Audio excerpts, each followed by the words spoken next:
श्री ब्रह्मा जी, श्री विष्णु भगवान, श्री शंकर भगवान की वाणी भी संत महिमा का वर्णन करने में संकोच का अनुभव करती है।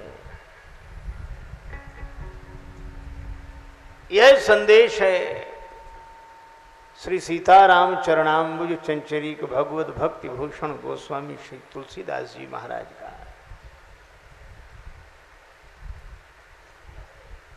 जाने हूं संत अनंत समाना।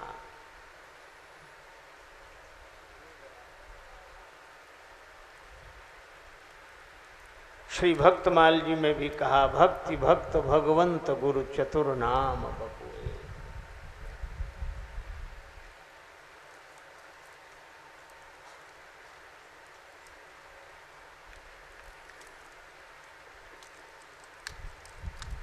भगवान की कृपा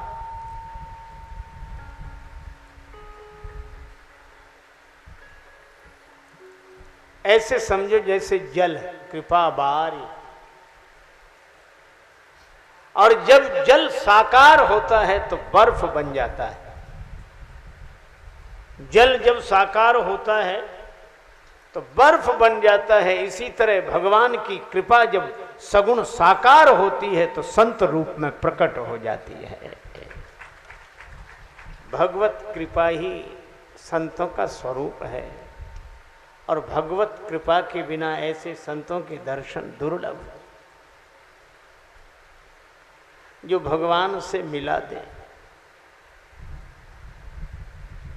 मेरा तार प्रभु दे नाल जोड़े, ऐसा कोई संत मिले जो मुझे भगवान से जोड़ दे, मेरे मन को भगवान से जोड़ दे।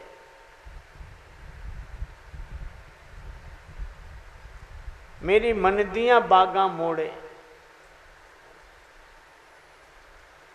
मन के घोड़े की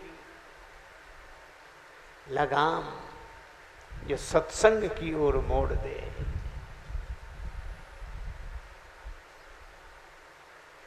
संत कृपा से ऐसा होता है।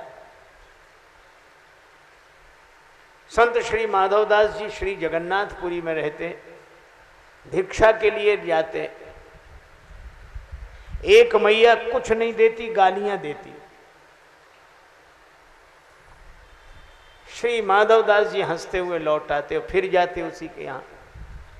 किसी ने कहा कि बाबा जब वो कुछ नहीं देती तो काहे को जाते हो? बाबा हंसकर बोले, वो देती जो कोई नहीं देता, गालियां तो देती है। एक दिन सदा की तरह गए, वो कपड़े का पोता लेकर पुताई का काम कर रही थी। संत ने भिक्षा मांगी तो उसने वो पोता ही फेंक कर मारा। संत की छाती पर लगा। अब उसे भी डर हुआ कि मैंने मार तो दिया, अब संत कोई श्राप देंगे, पता नहीं क्या करेंगे। पर माधवदास जी बोले कि चल मैया तूने दिया तो, पर हम भी कुछ देकर जाएंगे। वो कपड़े का पोता हाथ में उठाकर बोले, संत माधवदास भी उत्तर इसी का देगा, और पोता अगर दिया है तो जा पोता तुझे मिलेगा। उसके घर पौत्र का जन्म नहीं था, इसीलिए खींचती थी। और जब संत के आशीर्वाद से पौत्र का जन्म हुआ तो कहती थी, पोता दियो न प्रेम सो रिसवस दीन हो मार, ऐसे पुण्य न सो सखी मेरे पोता खेलत द्वार। और जो मैं ऐसे संत को देती प्रेम प्रसाद, तो घर में सुत उपजते जैसे ध्रुव प्रहलाद। और उस पोते को लेकर संत गए, जल में डाला, मिट्टी छुड़ाई, कंकड़ दूर किए, बिल्कुल साफ सुथरा करके फिर घी में डाल दिया। फिर बाहर निकाला, बत्ती बनाई, दिया जलाया। पोता कहता था, धन्य है सत्पुरुषों का संग, बदल देते जीवन का रंग। धन्य है सत्पुरुषों का संग, बदल देते जीवन का ढंग। धन्य है सत्पुरुषों का संग, बदल देते जीवन का ढंग। धन्य है सत्पुरुषों का संग, बदल देते जीवन का ढंग। गोता में रोता था पड़ा, जहां रक्त अरूपीव, और चौके में फेरा जाता, मरते थे लाखों जीव, आ गया था जीवन से तंग, धन्य सत्पुरुषों का संग। आ गया था जीवन से तंग, धन्य सत्पुरुषों का संग, बदल देता जीवन के ढंग। धन्य सत्पुरुषों का संग, बदल देता जीवन का ढंग, धन्य सत्पुरुषों का संग। और अब जल में डालकर साफ किया, फिर दीना घृत में डार, इसी तरह हरि मंदिर पहुंचा, देखा ठाकुर द्वार, बन गया पूजा का अर्धंग, धन्य है सत्पुरुषों का संग। बदल गया था प्यारा धन्य है सत्पुरुषों का संग, बदल देता जीवन का रंग, धन्य है सत्पुरुषों का संग। बदल देता जीवन का ढंग, धन्य है सत्पुरुषों का संग। झूला करूं आरती ऊपर, गरुड़ करें गुणगाथ, देते विनीत मेरे प्रकाश में, दर्शन दीनानाथ, असी से अंधे और अपंग, धन्य है सत्पुरुषों का संग। बदल देता जीवन का ढंग, धन्य है सत्पुरुषों का संग, बदल देता जीवन का ढंग, धन्य है सत्पुरुषों का संग। ये सत्पुरुषों के संग की महिमा है। सत्पुरुष भगवान से जोड़ देते हैं। हम इन संत महापुरुषों की ही चर्चा श्रवण कर रहे हैं। श्री वशिष्ठ जी के कारण श्री अवध वालों को भगवान मिले, और श्री विश्वामित्र जी के कारण जनकपुर वासियों को भगवान मिले।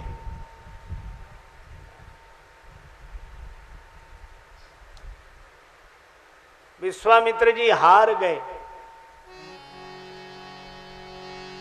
हार अच्छी होती है अगर हरि याद आ जाए। जीत व्यक्ति के मन को अभिमान से जोड़ती है और हार व्यक्ति के मन को भगवान से जोड़ती है। सुर किशोर कृपाते सब बल, हारे को हरि नाम,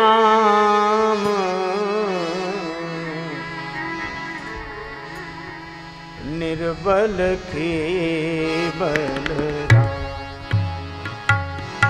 सुनेरी मैंने निर्बल के बलराम,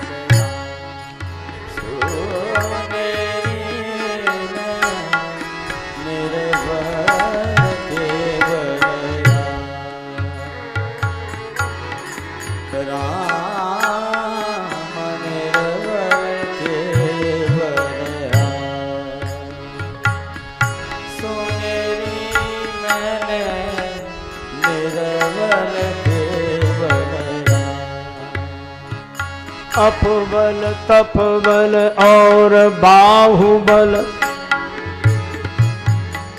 चौथो है बलदाम सूर किशोर कृपाते सब बल, हारे को हरि नाम सुनेरी मैंने निर्बल के बलराम बलराम बलराम।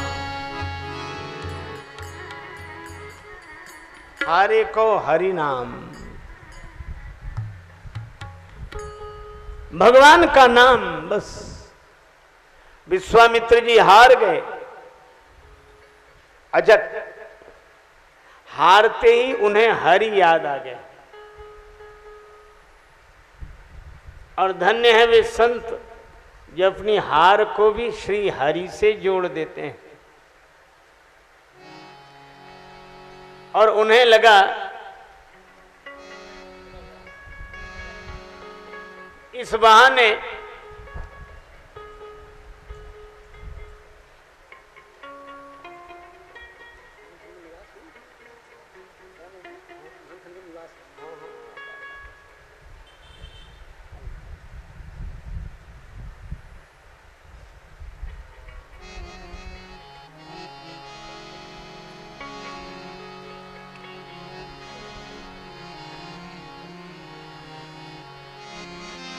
गाधित नय मन चिंता व्यापी, गाधित नय मन चिंता व्यापी, हरि बिनु मरहिन निशिचर पापी, हरि बिनु मरहिन निशिचर पापी, तब मुनिवर मन कीन विचारा, तब मुनिवर मन कीन विचारा, प्रभु अवतरे हरन मई भारा, प्रभु अवतरे हरन मई भारा। श्री विश्वामित्र जी के मन में चिंता हुई, उन्होंने चिंता को चिंतन से जोड़ दिया, हार को हरि से जोड़ दिया। यही साधु पुरुषों की पहचान है, वे अपनी हार को भी भगवान से जोड़ देते हैं। भगवान का अवतार हो गया है तो भगवान को पाने के लिए चलें। संत व्यक्तिगत राग द्वेष में फंसे नहीं रहते, नहीं तो विश्वामित्र जी की जगह दूसरा कोई होता तो वह सोचता कि मैं उन महाराज दशरथ के पास भगवान को पाने जाऊं जिनके कुलगुरु श्री वशिष्ठ जी, और श्री वशिष्ठ जी से तो हमारा सदा का झगड़ा रहा है। पर नहीं, दूसरा कोई होता कहता काम बने न बने लेकिन हम नहीं जाएंगे। पर विश्वामित्र जी कहते हैं कि व्यक्तिगत राग द्वेष से जब कोई ऊपर उठता है तभी वह विश्व का मित्र हो सकता है, राष्ट्र का कल्याण कर सकता है। संत मित्र होते हैं सब सारे जगत के। विश्वामित्र जी गए अयोध्या, इसी पावन नगरी में पदार्पण हुआ श्री विश्वामित्र जी का। ये सोच रहे थे कि मैं जा रहा हूं भगवान को लेने, लेकिन कैसी अद्भुत बात है, अभी तक गृहस्थ लोग विरक्त संतों के पास जाते थे कि हमें भगवान कैसे मिलें, और आज एक विरक्त संत जा रहे हैं गृहस्थ के पास कि हमें भगवान मिलें। ये प्रेम की नदी की धारा उल्टी ही बहती है। पर विश्वामित्र जी सोच रहे हैं कि यह भी तो देखेंगे कि मुझे भगवान नहीं मिले और दशरथ जी को मिल गए, क्यों, यह देखूंगा और भगवान से जाकर कहूंगा इस बहाने जाऊंगा आंसू बहाने के लिए, इस बहाने जाऊंगा आंसू बहाने के लिए, प्रभु की दी हुई जिंदगी में प्रभु को पाने के लिए। जा कहूंगा आपने घर में मुझे बुलवा लिया, आपने वन से मुझे घर में बुलवा लिया, मेरा वन छोड़ा दिया, तो चिंता मत करो, मैं भी आपको वन में बुलाने के लिए आया हूं। आपने वन छोड़ा दिया, मैं घर छोड़ा दूंगा। पर एक बात है, आपने कृपा करके यज्ञ करके यदि मेरा यज्ञ करा के यदि मेरा वन बसा दिया तो यह महात्मा का वचन है कि मैं आपका घर बसा दूंगा।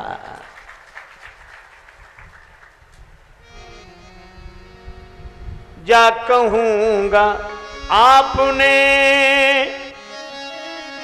घर में मुझे बुलवा लिया, किंतु मैं आया तुम्हें वन में बुलाने के लिए।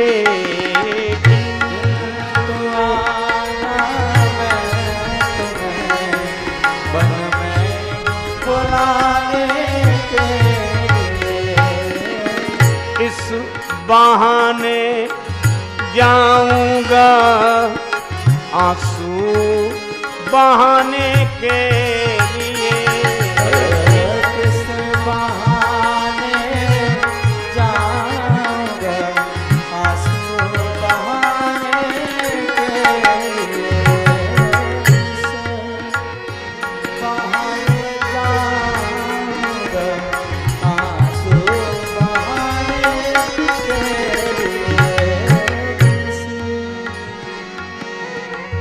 यज्ञ पूरन जब हुआ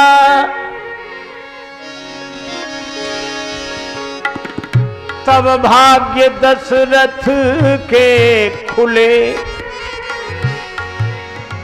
किंतु आया यज्ञ में पूरन कराने के